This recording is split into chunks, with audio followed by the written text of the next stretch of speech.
Welcome back to another episode of Derech Eretz with me, your host, Romy Stach. I believe that until the fundamental principles of human rights are protected, we will not be able to realize a more just, safe, and peaceful world. Rabbi Yossi Goldman shares insights into the historical background of human rights. So human rights is a relatively new term and a new phenomenon of values in society, we think. But the fact is that it goes all the way back to the very, very beginning. Genesis, creation, the beginning of our world, where God says, let us make man and woman, and created him in the image of God. What does that mean? It means that we have a spark of the divine within us. It also means that it's across the board. There is no difference between men and women of this culture or that culture, this religion, this faith, this race, this creed. All of humankind are created in the divine image. And therefore there is a value of life. There is a sanctity of life. And it applies universally. So that very first verse, that we were created in the image of God, way at the beginning of the Bible in Genesis, really sets the tone for our attitude and our approach and our value system. And it took Western society millennia, centuries, to begin to develop this. The American Constitution speaks about all men being created equal, and that this truth is self-evident. But Rabbi Jonathan Sachs points out that it's not at all self-evident, even to this day. And certainly in days bygone, there was aristocracy, there was slavery, there was upper class and lower class. And the Bible, the divine way, recognizes no differences. Whether prince or pauper, everyone has that divine image. Everyone has that spirit, that spark of divinity within us. And therefore, everyone has to be treated equal, respectfully. And there's another verse in the beginning of Genesis as well, where Cain slays Abel. One brother kills the other brother, wiping out a quarter of the world's population in one blow. And what does God say, those famous words? Do you know where your brother is? Have you seen your brother lately? And what does he say? The even more famous words? Am I my brother's keeper? And the Bible clearly believes that, yes, you are your brother's keeper.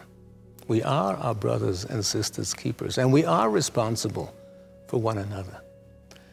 And it's not only a question of rights, it's a question of responsibilities. And if we all exercise our responsibilities to one another, the rights will be pretty much guaranteed.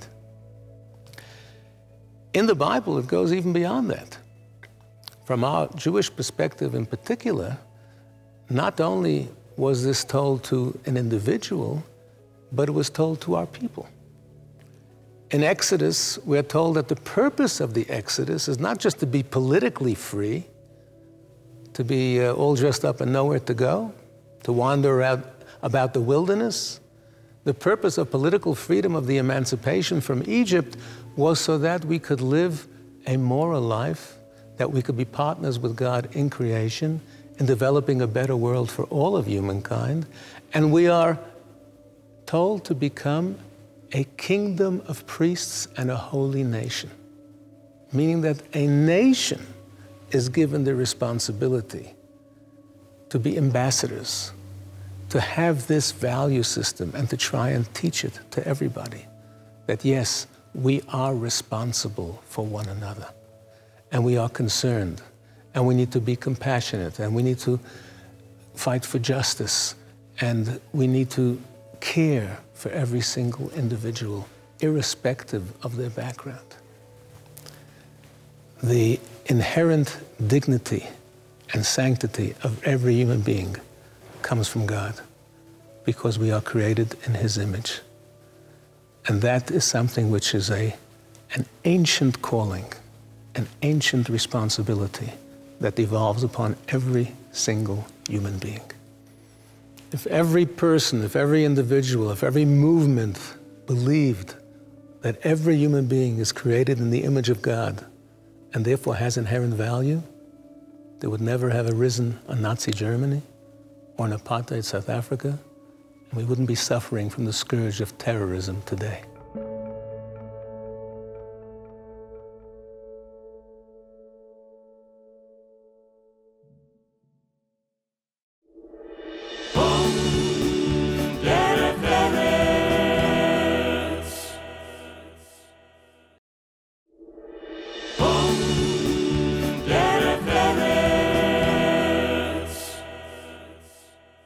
Lefika La Phodiso, the Rock of Holding, is Africa's first psychoanalytically informed community art counseling training center.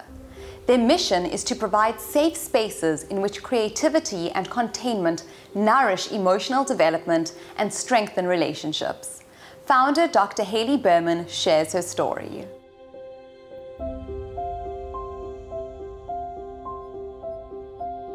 Art therapy is a form of psychotherapy that engages image making, materials, objects, and the use of the relationship and the dynamic between people. It's really an opportunity for people to explore their internal worlds using a range of materials. Whatever medium really is going to best express what might not usually be expressed just verbally. So it's a modality that has grown internationally and sort of takes very many different forms. A child who has been molested and lacking the language to explain that to an adult, to say, no, this is what is going through me. And you give that particular child just a piece of paper and some crayons, and she or he draws a house and herself or himself with the mother and the sibling inside the house. And perhaps one parent, the father, for instance, outside the house, far away from the house. And as you are taking the child through this process, the child begins to explain to you the reason why I'm drawing this father outside the house. It's because of the kind of things that she's doing to us or to me. And then you can understand that there's something wrong that is happening to the child, and you can take it from there. So I got into it very fortuitously, I think, when I was still at school, and had an art teacher at King David High School who was British, and I had had an accident, and she said I should recommend that I work through a whole lot of processes through image making. And she told me about art therapy, and because it was so powerful and had such an impact on my own life, I decided there and then I wanted to study. I trained at Hertfordshire University, which was then St Albans in the UK, which I'm now program leader of, which is full circle. Came back to South Africa sort of in the 90s, sort of 93, and really wanted to share what I had experienced and trained in. And I was working very actively with the Reconstruction and Development Program, reintegrating the child soldiers back into schools, and started working in Katlehong with teachers and children. And really trying to help the educators explore their own trauma. After the violence in the apartheid years that took place in Katlehong and Thokoza, Haley was asked to come and provide a support group for the victims of that violence and the survivors of the violence. So we were then recruited to go and be part of the support group with Haley. And it was through that work of ongoing supervision and work on a weekly basis in Katlehong that the teachers started saying, how do we do what you do? In terms of how I was teaching at school, I used a lot of what I had experienced in that support group, that being listened to made a big change in my life. And I thought maybe I should listen more to my kids and be closer to them and see if there'll be any difference. And I did see a lot of impact in the style of teaching that I was adopting. I set up a non-government organization and started a training. When we looked for an African name years ago, the name Lefika la Phodiso came about, and Lefika meaning the rock of healing. And Haley said, we can call it the rock of holding because we hold and contain at Lefika. Our mission is to create safe spaces in communities. And Lefika is one of the safe spaces where people can go into. So Haley was thinking about that rock, you know, being a holding space, a safe space for people to come in and create images in the presence of a caring adult and a very empathetic person. When I first started to train, I was very doubtful because I thought, you know what, I'm not that a good artist. But she made it easier for us to understand that you don't have to be an artist to do this kind of work. What is important is to understand the principle that underpins art counseling.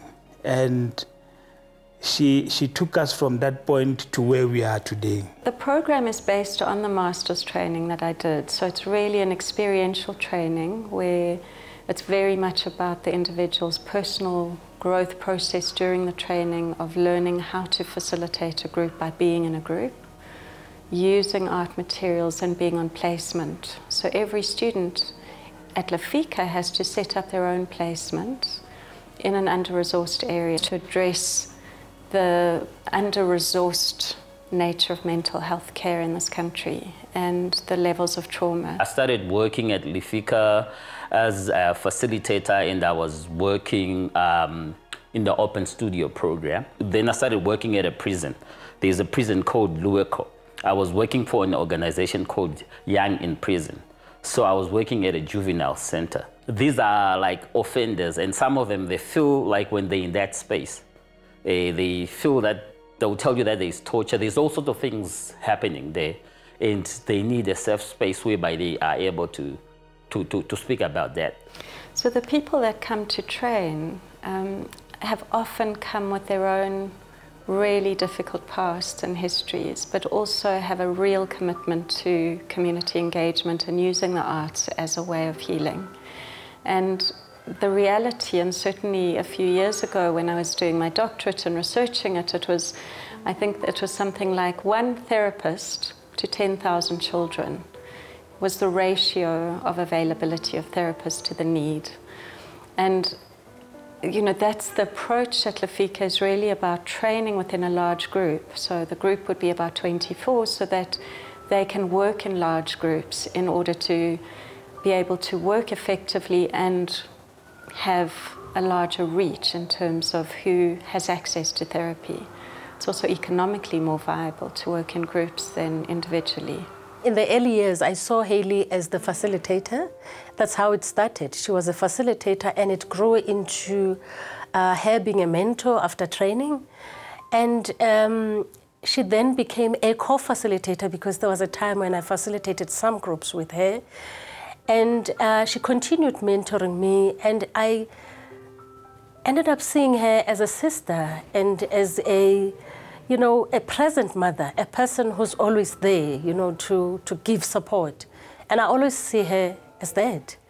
So Derech Eretz for me is about being able to create as many spaces as possible to emulate that sense of empathy, of humanity, of a sense of we're an I as much as we are an us. And it's really about kind of the way we relate to one another that creates change. And if we can be more engaged and interested and curious and creative, it also kind of is about a spiritual coming to know that just, I think if there were more people working in this sort of way, that we wouldn't be in the mess we're in. So it really is down to humanity.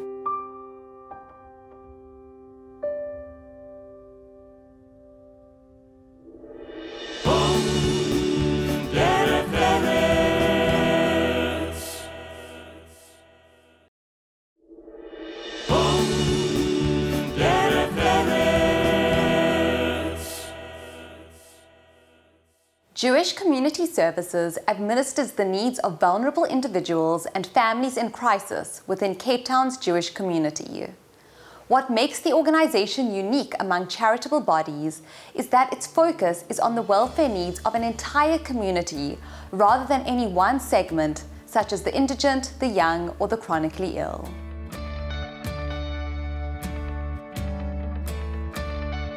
Well, Jewish Community Services was founded, I think it was in 1859. So we've been around for over 150 years. It is what I will refer to as the guardian of the community, the last port of call. This is to ensure that no one and nothing falls through the cracks. The Jewish community is not immune to the psychosocial issues that the society as a whole experience.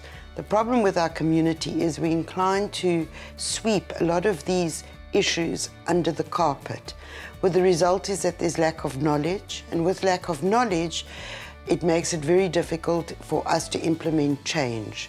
So my role in JCS is to create awareness about the issues and the problems that we at JCS tackle. It's important to have a JCS for the community, because without it, we would have a lot of vulnerable people out there suffering.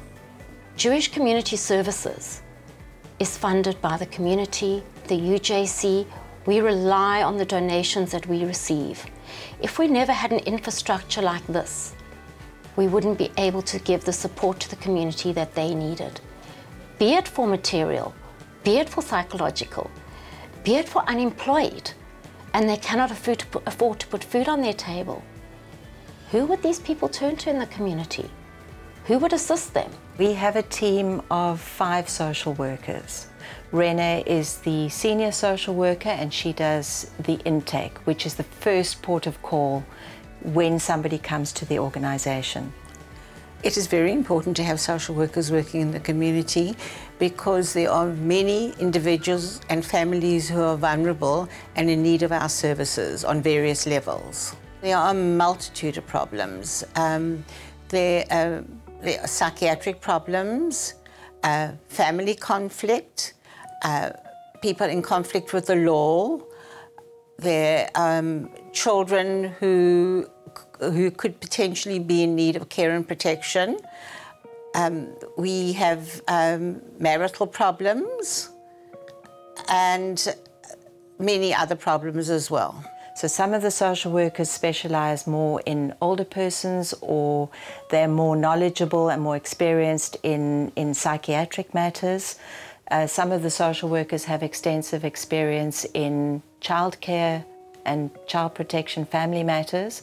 So I will allocate the cases according to the specializations, the skills of the social workers. We have certain criteria that Jewish Community Services has put together with looking at the social economic environment in the country, etc. And within those parameters, we would see if the client fits and meets those parameters and criteria, and either we can assist financially within those parameters. If we're not able to, no client in the Western Cape or in the Cape Town area, Jewish client, will ever be on the street or be without food. The food bank was started to assist those that need non-perishable food. These people come to us monthly and we pack up a food parcel according to the amount of members in the family.